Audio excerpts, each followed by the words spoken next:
Okay. So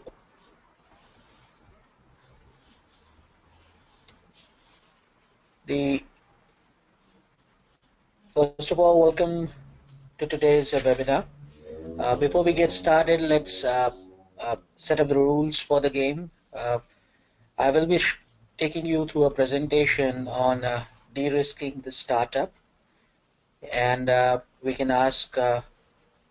get into the question and answer session at the end of the presentation.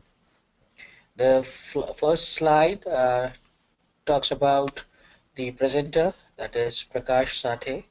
Uh, I'm an ex-entrepreneur with 20 years of experience in IT, business, and compliances. I was into business management for IT, working with various companies over a period of time. I am running a magazine which is focused to the entrepreneurs and the early startups, helping them and guiding them with the new initiatives in the IT business, as well as the case studies and the business profile of existing businesses that are doing well in technology field.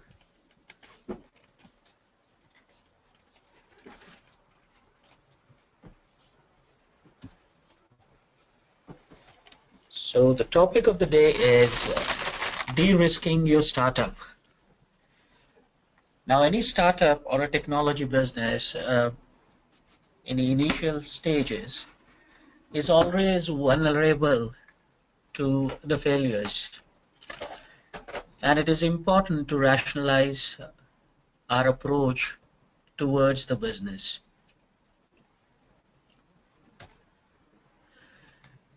There are 20 major reasons why a startup fails. It's been a research done by CB Insight, and it gives or throws a light profoundly on the aspects why a business fails. So we'll go through the reasons. Like any business idea is a virtual idea in the mind, and there are times when there is no need of it in the market. Then the business can run out of cash before actually finding the right funds that can deliver their services and take it to the market. They don't get the right team. The outcome is not competed. The pricing is not right. The product quality, the poor marketing, and many other.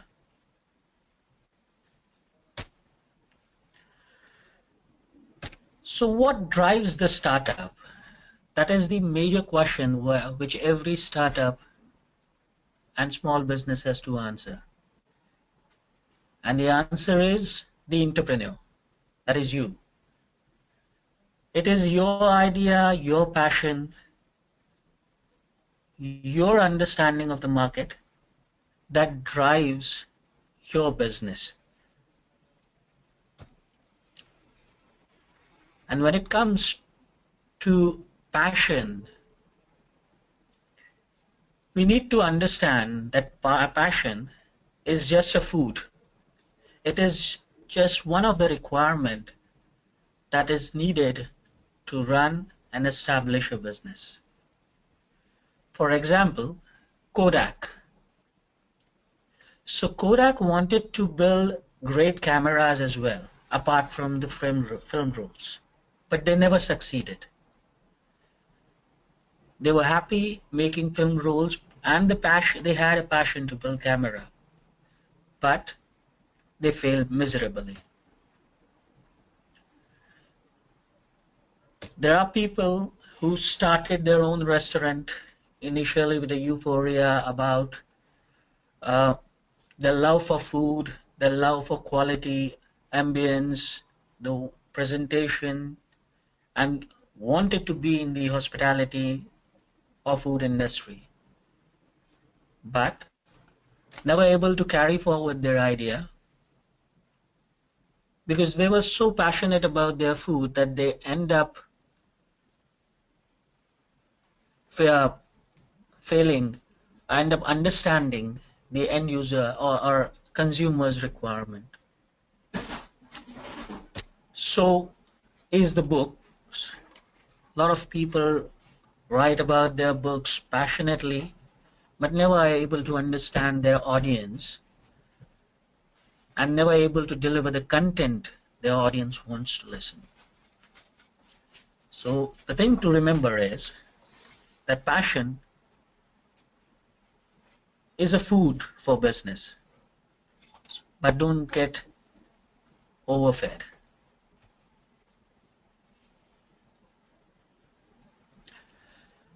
Success drives the passion.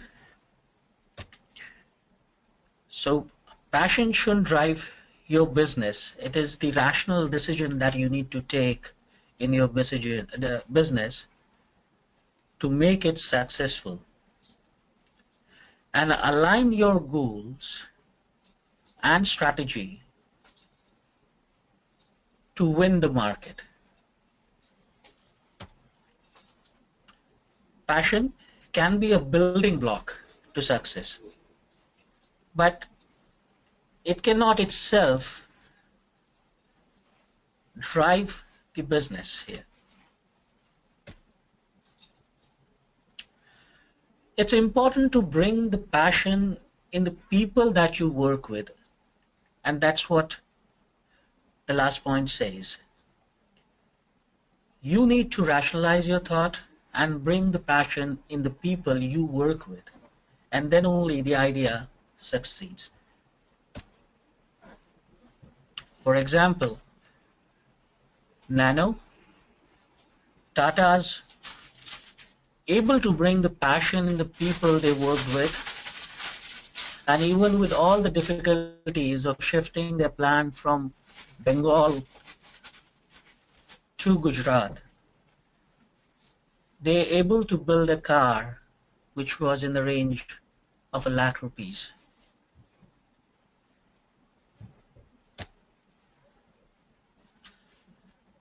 There has to be adaptiveness in your approach, because with time and with experience you learn that there are many things that has to be done to make the business competent and successful.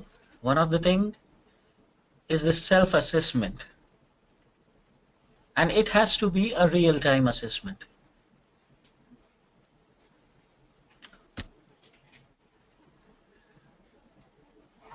We need to build, consult, and employ better skilled people to bridge the skill deficiency in our business and understand the competency, our own competency and incompetencies at the same time. And wherever we feel that we are incompetent, it is important to bring in the skill set that can complement. It is important to understand our incompetencies and believe in our incompetencies. The biggest case study here is Wipro, who were used to sell oil, and when they got into technology business, they understood their incompetency to run the business and pull the people on board who were competent enough to run technology business. Similar thing with the Airtel, where they were making the mudguards for automobile, but with the help of competent telecom engineers, entrepreneurs, they're able to build an empire which is competing globally. And the latest example that we see is Donald Trump. Entire media in US was talking about how miserably he will fail in his venture of being a president of United States.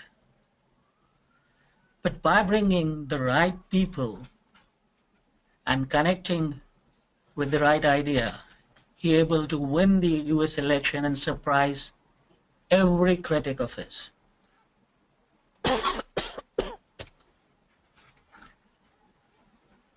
Success drivers,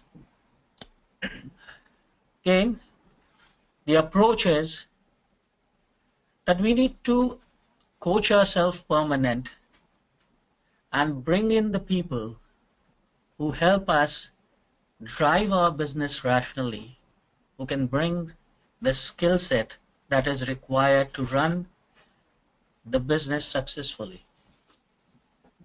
We need to leverage the ecosystem to de-risk our startup.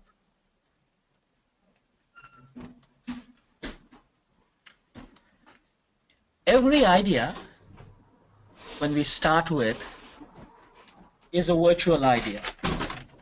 An idea that is in our mind. We need to test it in the real market to understand whether that idea can be a success or not. Reva, when they started or manufacturing the electric cars, were always hopeful that market will react, as there was a need of alternative fuel-driven vehicles in the market. They pursued their idea with a lot of passion, but they end up selling their company to Mahindra. They were ahead of their time though, and that's what one of the reasons why it never saw the success they expected.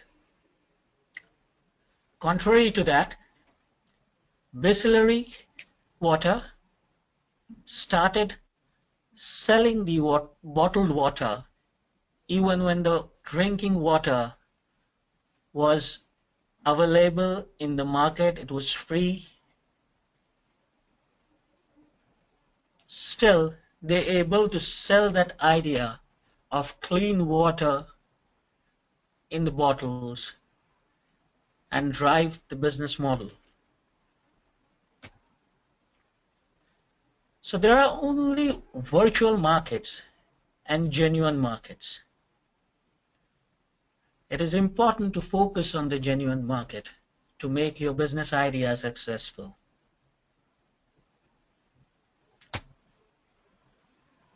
We need to understand the competition, customer segment, and your own competencies,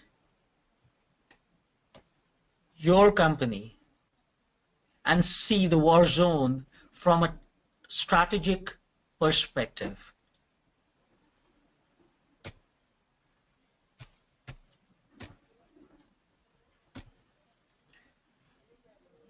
To de-risk your thinking,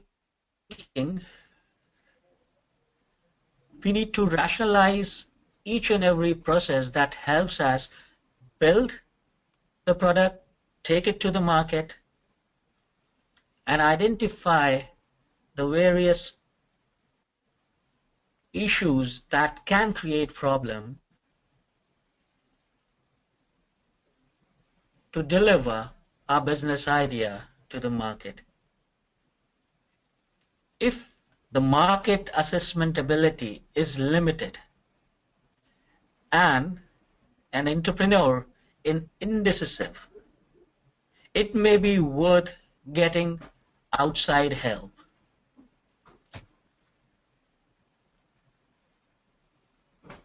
We need to clearly identify the business disruptiveness, whether it is disruptive enough to create a new market. However, that doesn't mean that an existing business model that we are trying to adopt will not work. But key differentiator has to be created to keep it competitive.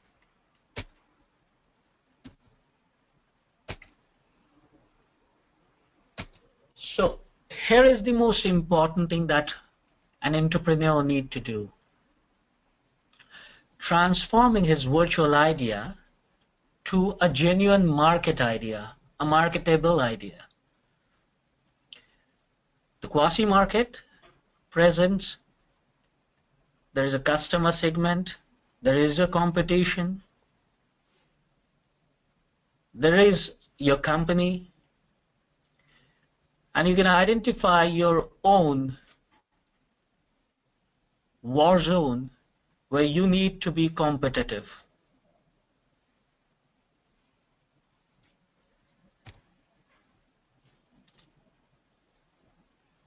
So here's the conclusion of this entire presentation, that passion, adaptness, and market readiness have equal weightage. There is no one thing that drives your business towards the success. We need to be passionate, but we need to rationalize our passion to make it a success. Incompetence theory, which helps understand our own incompetence in self-assessment and allow us to bring in the right kind of a help or assistance that can help us make our business successful. There are virtual markets, the idea that we create in our mind, and thinks that it will be successful. And we need to rationalize between these virtual and real market. And there has to be a continuous assessment for each success driver that has to be done to de-risk the business idea. The bonding quotient of right time, right place, right investment, and the right business model into a workable business. That concludes my presentation. I think we can open for the questions. Thank you.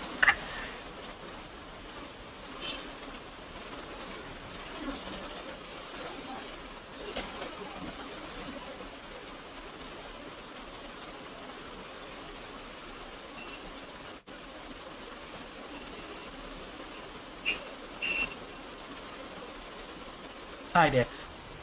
Can I answer some questions here?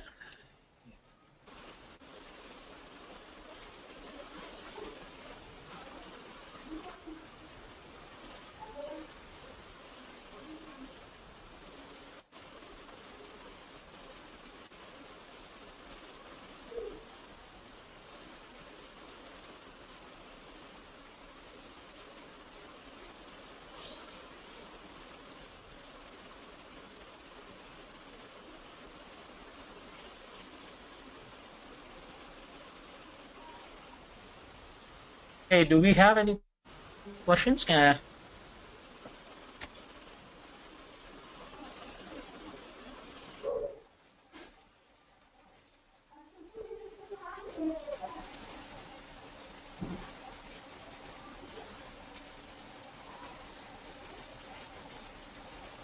Okay then, gentlemen, thank you so much for attending this webinar. If you have any question, you can write me at prakash.sathe@leotechnosoft.net. Thank you so much. You have a good day ahead. Thank you.